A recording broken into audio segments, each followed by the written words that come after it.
पाकिस्तान सी pack के दूसरे मरहले की तरफ बढ़ने के लिए तैयार है। चीन की खबरसार एजेंसी को खुसूसी इंटरव्यू देते हुए वजीराज़म शहबाज शरीफ ने वाज़ेह किया कि राहदारी के जरिए तकनीकी तरक्की और ज़राअत को फरोग़ दिया जाएगा। सुर्ख फीते, ताख़ीरी हरबों और रुकावटों को दूर किया जाएगा। वज़ीर-ए-आज़म ने चीन को दूसरा घर करार देते हुए आज़म जाहिर किया कि हर अच्छे बुरे वक्त में साथ रहा जाएगा। China is our second home, and whenever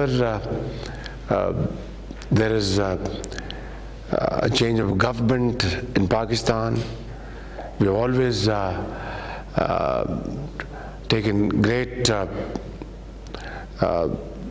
pleasure and honor to visit China, one of our most friendly country,